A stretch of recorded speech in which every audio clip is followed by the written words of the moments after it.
nosotros hemos escuchado hablar en Netflix y de su famosa serie Narcos.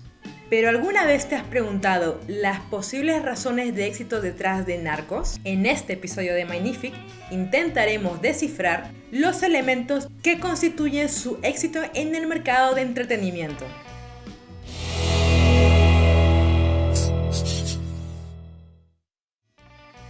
Narcos es una serie web de ficción histórica basada en la lucha del narcotráfico, producida por Netflix y estrenada el 28 de agosto del 2015 y disponiendo de 3 temporadas en la actualidad.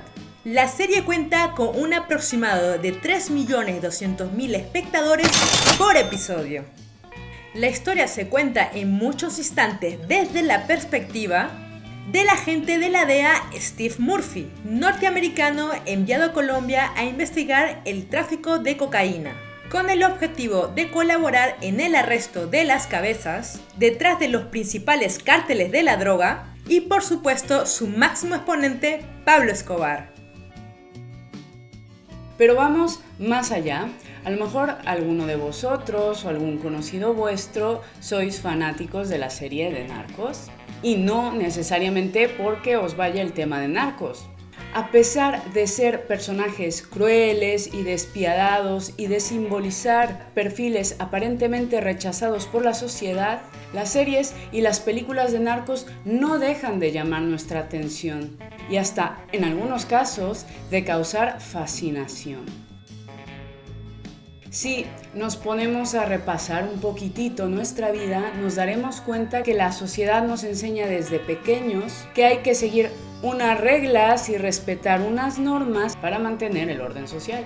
Nos enseñan que si somos buenas personas y civilizadas, que si invertimos una gran cantidad de dinero en nuestra educación, de aquí a 20 años y preferentemente con estudios de posgrado, tendremos garantizado el éxito, ganaremos suficiente dinero que nos va a proporcionar seguridad, trascendencia, posibilidad de ascender en la escala social y de proporcionar una estabilidad a nuestra familia.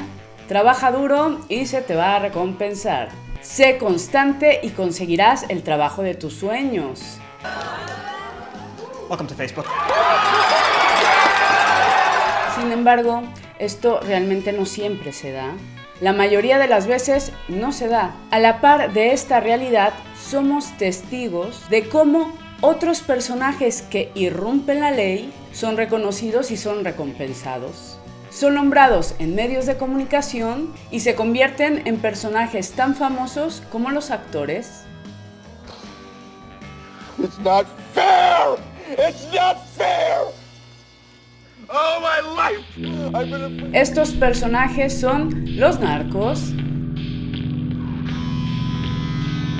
quienes, habiendo pasado de la mayoría de las reglas impuestas por la sociedad, se convierten en todo lo que nos prometían: millonarios con mucho poder, con mucho dinero, influencia y en consecuencia gran cantidad de followers. Familia de Instagram, YouTube, Facebook y Twitter. Caluroso y respetuoso saludo. Una de las mejores cosas que me ha sucedido en libertad es la familia de mis redes sociales, que me han apoyado con muchísimo cariño, con muchísima fuerza, y he logrado crecer muchísimo en mi canal. Una cosa de locos. Ante esa disonancia, entramos en una fase de decepción y cuestionamiento sobre principios y valores a seguir. Well, fuck you. Fuck you. Sobre todo en culturas donde la injusticia, las diferencias sociales y la corrupción priman. Así pues, series como Narcos reconocen esta realidad que impera en nosotros, de trascender la idea simplista del bien y el mal por la de la supervivencia en un medio hostil y, sin querer, nos vemos envueltos en la búsqueda de una voz que nos hable de todas esas duras verdades y que nos haga confiar de nuevo. Y qué mejor que la voz de una serie de entretenimiento. Y esta nueva voz de la verdad, muy bien elaborada por los realizadores de la serie, nos transmite que es posible sobrevivir a un medio hostil. Aquellos que nunca han tenido una voz, tendrán una voz. y aquellos que tienen sueños verán que no existen límites para lo que pueden lograr. Y no solo sobrevivir, sino hacerlo de una manera poco aburrida. Por ello, el discurso de Narcos nos muestra al personaje de Pablo Escobar como un superviviente que aparentemente supo adaptarse a la adversidad y a las contrariedades de nuestra sociedad. Bueno, pero si aún no estáis convencidos del todo con esta idea, pensadlo bien. Imaginad por un momento que Pablo Escobar se dedica a otro negocio, por ejemplo, el de vender móviles. Si cambiamos ese elemento en la historia, Pablo se convierte en, sí, un emprendedor, que al igual que muchos otros emprendedores, debe enfrentar las adversidades y adaptarse a las reglas del mercado para conseguir el éxito. Los narcos y los capos suelen ser personas muy pobres, como muchos emprendedores que empiezan desde abajo, sin apellido o influencia social alguna. Imagine you were born in a poor family, in a poor city, in a poor country. And by the time you were 28 years old, you have so much money you can't even count it. What do? You make your dreams come true. Por ello, los capos y los narcos se convierten inconscientemente en protagonistas de un reality en el cual la gente busca o desea su éxito. Queremos ver hasta dónde son capaces de llegar, hasta dónde avanzan. Además, el hecho de que los narcos como Pablo Escobar sean personajes basados en personas reales también ayudan a la proyección e identificación de la audiencia con el personaje. Estos personajes hicieron lo que quisieron, vivieron al máximo, lo que contagia vitalidad y ganas de vivir experiencias. Pero evidentemente eso no es suficiente. ¿Qué otros elementos son necesarios para respaldar series de presupuestos millonarios como Narcos? En primer lugar, una historia que contenga la intertextualidad, es decir, el reconocimiento del espectador con este género. Al final, las grandes producciones suelen tener un modelo base, que anteriormente ya ha sido un éxito. En segundo lugar, objetivos aparentemente fáciles y gracias al montaje conseguidos en un aparente corto plazo. Nuestro sistema dopaminérgico reconoce elementos como la riqueza y el éxito transmitidas en la pantalla como objetivos asequibles. En tercer lugar, el montaje emocional. La estética, cromática y ritmo de la serie de Narcos facilita la identificación emocional con los personajes de la historia.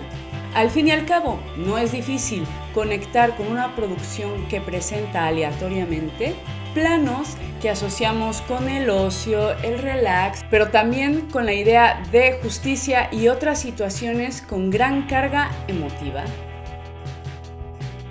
En cuarto lugar, el universo de Narcos. Sabemos ya que el universo de Narcos está compuesto por violencia y sangre, pero también está rodeado de imágenes de naturaleza, de zonas asociadas con el relax, el ocio y las vacaciones. En el 2016, National Geographic publicó un artículo sobre un estudio realizado por el psicólogo cognitivo de la Universidad de Utah, especializado en atención, David Strayer, quien mediante electroencefalogramas observó las ondas cerebrales de los participantes que estaban expuestos a imágenes de la naturaleza. Tras la investigación, comprobó que la actividad de la corteza prefrontal, el centro del comando del cerebro, disminuía, dando lugar así a un aumento de las ondas teta, las cuales predominan cuando los sentidos están procesando información interna y el individuo desconecta del mundo exterior. Por ello, no nos sorprenda que no solo el guión de Narcos nos ayude a desconectar de nuestra rutina.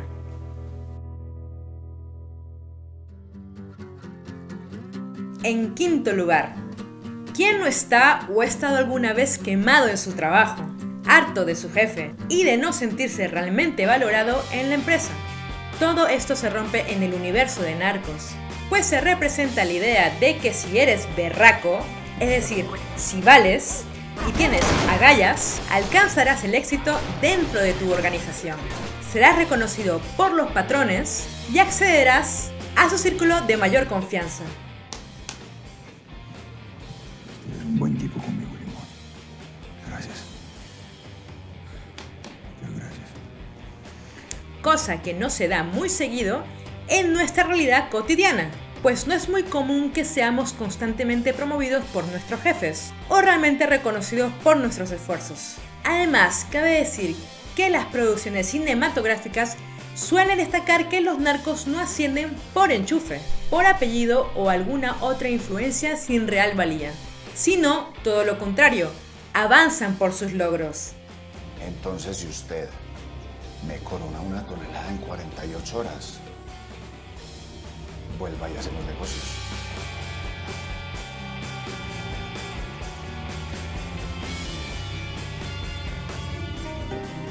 En sexto lugar, la dualidad. Personas humanas versus personas despiadadas. Nos sentimos identificados ante esto. Los retrata como similares. Increíblemente, esta dualidad nos hace confiar más en ellos y hasta justificar sus terribles acciones en ciertos momentos de la historia. Personajes no tan perfectos, con matices, como nosotros. En séptimo lugar, la narrativa. Queremos ver una realidad transparente diferente a lo contaminada que está nuestra sociedad. Por ello, por ejemplo, estas series muestran a políticos como seres que no suelen decir muy seguido la verdad, lo que puede generar cierta congruencia y aceptación inconsciente por parte del espectador. Terminamos pensando cosas como ¿qué razón tienen estos guionistas? En octavo lugar, la representación y el empoderamiento de ciertos colectivos. Y esto no solo en la serie de Narcos, en la mayoría de las series actuales. Pensadlo. Por ejemplo, el colectivo LGTB a través de personajes como el de Pacho. Un homosexual que desafía el estereotipo de virilidad y fortaleza. O la representación de la comunidad latina. No solo a través de personajes, sino a través de la banda sonora, el acento, el entorno.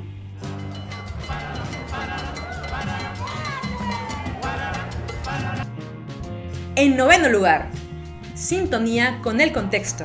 No es raro que el personaje de Pacho saliera en un contexto donde el Tribunal Supremo Americano aprobó en todo el país el matrimonio homosexual.